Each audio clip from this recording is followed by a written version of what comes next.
Thanks for joining us for this bonus episode. First time we've done a bonus episode, Victor. There's always the first time. Why are we doing a bonus episode of DevOps Paradox today? Because I just had a 24 hours long trip back home after KubeCon. And we KubeCon? probably... Yeah. So we're going to talk about your flight for 24 hours? We can Or do we're going to that. talk about KubeCon? Better about KubeCon. My flight was very uneventful. That's a good thing, I guess. Because you're back home now. And by the way, if you're listening to episodes, you may hear us reference KubeCon in the future episodes. So just know that this is a bonus episode. We figured we'd go ahead and do a quick review while it's fresh on Victor's mind and not on my mind. So let's see what happened at KubeCon. Now, first off, you were at the same venue that they hold San Diego Comic-Con at. Were there any leftovers there? I had no idea that that's where the Comic-Con is. So Okay. remember, that's kind of 9 hours away from me, time-wise. Yeah, but it's a worldwide event. It is. But yeah. KubeCon was the event you were here for. Okay, never mind. All right, let's talk KubeCon. KubeCon, it's a madhouse. It's a zoo. 12,000 people. Too big for my taste. But other than that, it's amazing, I think. It's truly amazing to see so many people working together on something. When I say together, I don't mean literally or everybody's working literally together, but what is fascinating to me about Kubernetes and KubeCon is that it is the first time that basically whole planet decided to unite around a single platform, right? That never happened before. And then we have a bunch of greedy companies, which is not bad. This is not now in negative connotation, but again, everybody deciding to work either as enthusiasts or as from commercial perspective on a single platform, right? The last time I heard that happening or saw that happening would be AWS, right? But this is quite different. This is not that everybody's trying to get a piece of cake of a platform that is controlled by a single company, but now everybody's trying to get a piece of cake of an open source platform, right? Never happened before. At least I don't remember that ever happening before. So in that aspect, it's really amazing to see that so many people are attracted to it and so many companies see business and everybody united around the same platform. Really amazing. Other than that, it's a madhouse. If you ask somebody, what did you see in KubeCon? Which session did you like the most? He can only tell you, I've seen 5% of what's going on there. So what was your 5%? Oh, I saw 2%. I spent quite a lot of time, outside sessions and doing some other stuff. But very exciting things going on around CNCF projects. I saw Prometheus being scaled finally. That was awesome. Storage going Kubernetes native with Rook, especially. That's awesome, and a few other things. So I think that nobody talks about, and this is also interesting thing, is that nobody talks about Kubernetes anymore. That's kind of a done deal. Now we are talking about what's running on top of Kubernetes. Kubernetes got boring, and that's an interesting thing.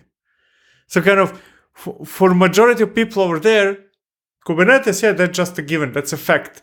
I don't want to talk about that. I want to talk about things coming after Kubernetes or on top of Kubernetes. While on the other hand, when I work with different companies, kind of Kubernetes is something that they're just starting on. So kind of the world is just starting to adopt something that the other half of the world already considers boring, and I don't want to talk about it type of stuff. So the Prometheus scaling, obviously, to you was a big one. Yes, it's a workaround. I actually don't like this solution, to be honest. It's not really scaling. It's about having multiple completely separate instances of Prometheus and then having some call it master Prometheus that pulls the data from all those different Prometheus instances. And I will not name the product, but you'll probably see the correlation between that solution and one other solution that you know of. So, Next. exactly. Yeah, no, it's fine. It's not really scaling Prometheus, but it is doing the second best thing. It's a solution. Exactly. Yeah, and that's okay. Exactly. Yeah, and there's nothing wrong with that aggregator pattern. It's what it is. Istio. Any mention of Istio there, or was it just sort of a? Oh yeah, Istio is everywhere. It's absolutely. I mean, half of the boots in the expo area, some one way or another related to Istio. Istio is absolutely everywhere. I think we're reaching the point that it's a given that it is Istio. I have very little hope that Linkerd, which I like more actually, and Consoles Mesh and whatever else is there is standing any chance. And you see that with Google. Google is kind of basing all their strategy on Istio, so it's gonna be Istio. It's everywhere. Well, you're saying Google's basing their stuff on Istio. Oh yeah, Aptos is Istio. Did Google also base the storage stuff on Rook? No, I don't think so. I don't have a feeling that Rook is still. It's not widely accepted yet, and I'm not sure when, if ever, cloud providers will give that as part of the offering. Unlike Istio, because they all have their own solutions. But it's kind of going in the right direction, I think. And I interrupted you before. Say again? I interrupted you on. Yeah, no, that's okay. Yeah, I mean, it's definitely something that is missing. Storage is kind of like similar situation like databases for 15 years ago. Really, it haven't changed much ever. It's the same thing. When I was studying computer science, kind of, we had the same storage as we have today. Right. So it needs some kind of shakedown. But we're gonna see how successful that is going to be.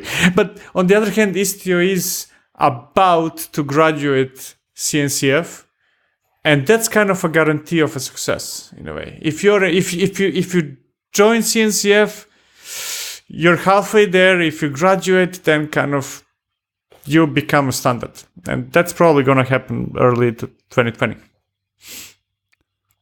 So the other question I had was, are they going to slow down the releases of Kubernetes? I don't think that the releases are ever going to slow down in terms that you're going to have less releases per year. I think it's kind of that rhythm that is going to continue. Mm-hmm. Now, if you mean slow down in terms of features, I think that Kubernetes slowed down already for a while now. Yeah. It's been a while, I think, that since the focus is more on stability than on new features.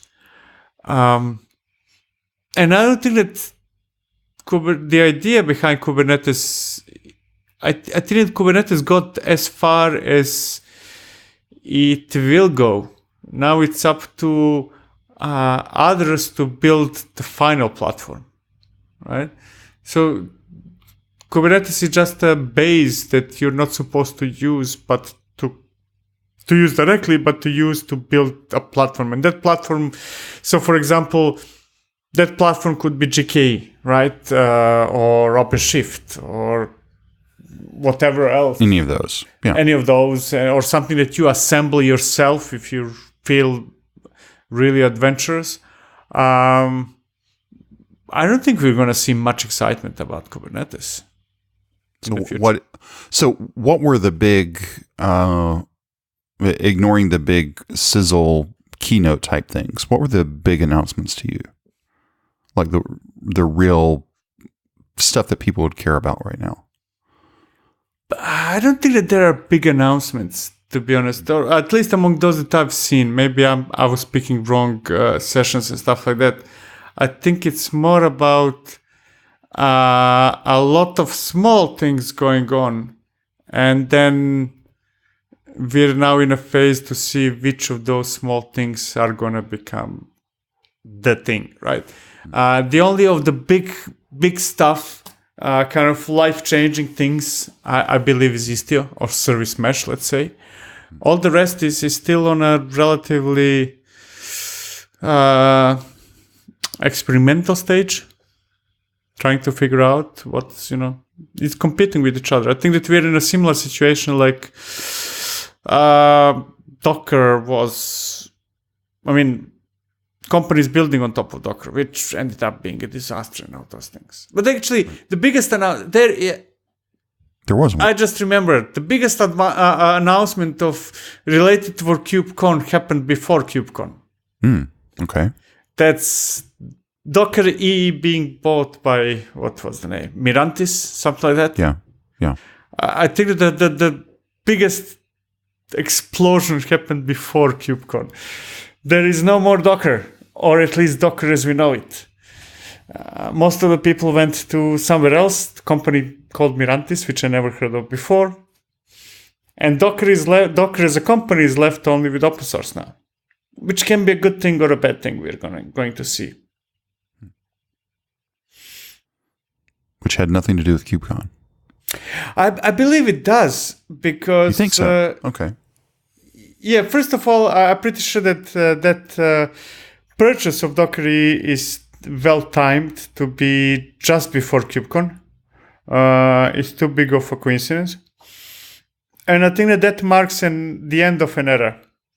Right? If there was ever any doubt who should orchestrate your containers, and people were discussing, me included, Swarm, Mesos, Kubernetes.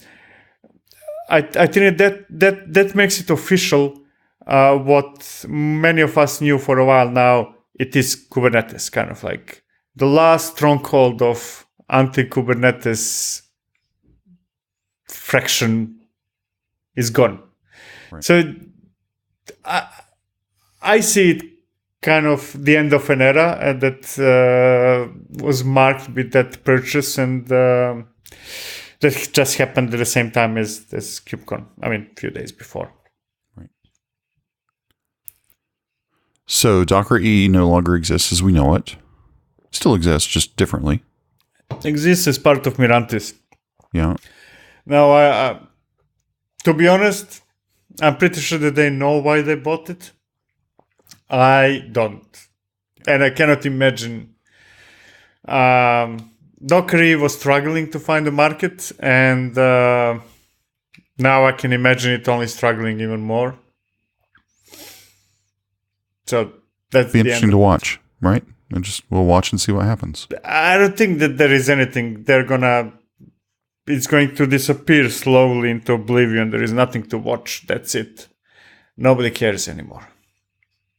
Now, Docker, on the other hand, is supposed to focus, and I'm very skeptical about the possibility of success, but I like the idea.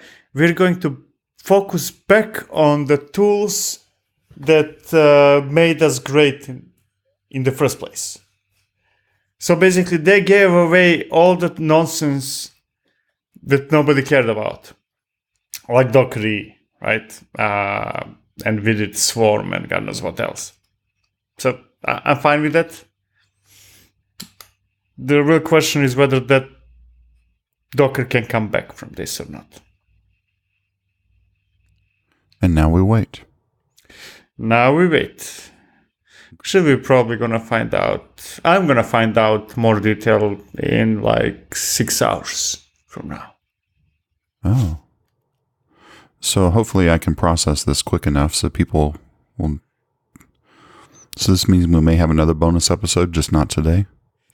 Yeah, when it's not really. You have to wait for the official. Because, just in case people don't know, Viktor is a Docker captain.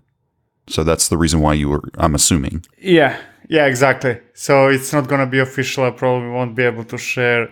And I think that today's session that I'm going to have is more about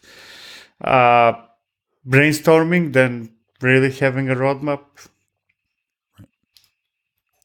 What else happened at KubeCon, and then we can wrap this up?